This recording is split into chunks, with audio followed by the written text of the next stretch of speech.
Hi everyone, I'm Ed Orcutt, your state representative from the 18th District. I represent portions of Cowlitz and Clark counties, including Camas, Washougal, Salmon Creek, Battleground, Ridgefield, and La Center, up through Woodland, Kalama, and Toutle to the county line. I'm reporting to you from the 2009 legislative session here in Olympia. I'm continually dismayed by the snail's pace at which we're moving to address our state's budget deficit.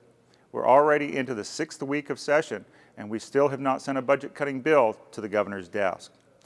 The inaction by the majority party is leading me to believe that they have already given up and will try to sell a tax increase to the voters in November. This is not the right approach. I believe we can and must balance the budget without raising taxes on our families and small businesses.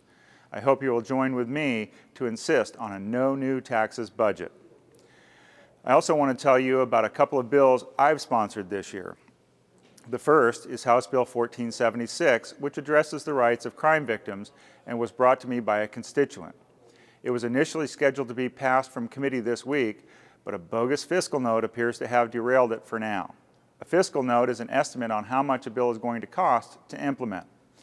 I support fiscal notes and believe they are a valuable tool in keeping us, the legislators, accountable for the many bills being introduced each session.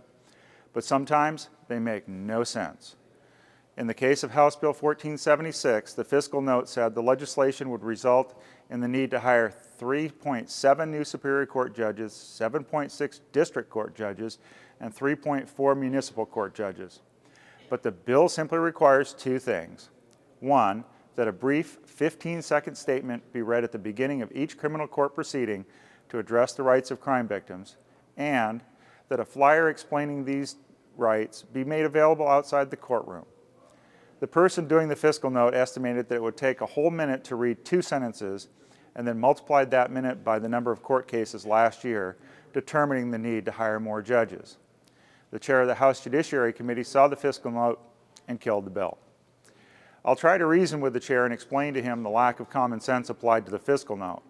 Really, can't a judge spend just a moment or two more per day in the courtroom to assure that victims are aware that they have rights?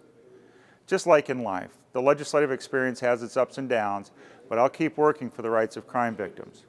Criminals are read their rights, so victims ought to be made aware that they have rights too.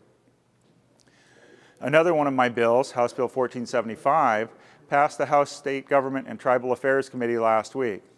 This bill requires state agencies to post a link on their websites that shows the agency's proposed or enacted rules within the last 12 months. It would also better enable you to provide input into the rulemaking process by letting you know where and when public meetings would be held and how to send written comment if you couldn't attend one of those meetings. State agencies are they're constantly undergoing rulemaking decisions that the public needs to be aware of and have quick and easy access. I am very hopeful that this legislation will make it all the way through the legislative process. Now I'd like to take a moment to acknowledge the help we receive from our legislative pages. They're an important part of the operations here in the legislature. This week I have 2 pages. I'd like to introduce Nicholas Jake from Camas and Molly Smith, also from Camas. Nicholas, Molly, I want to thank you for your assistance this week. It's been a pleasure having you here. They're doing tremendous work for us here in the legislature, helping us to be more effective for you. Now, I want to thank all of you for taking the time to find out what's happening here in Olympia. I appreciate your involvement as we work together to make Southwest Washington a better place to live, work, and raise a family. As always, if you have any questions or concerns, please feel free to contact my office.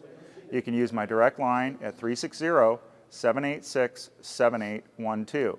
Again, that's 360-786-7812. You can use the toll-free hotline or send a message by email. And don't forget to check my webpage for news.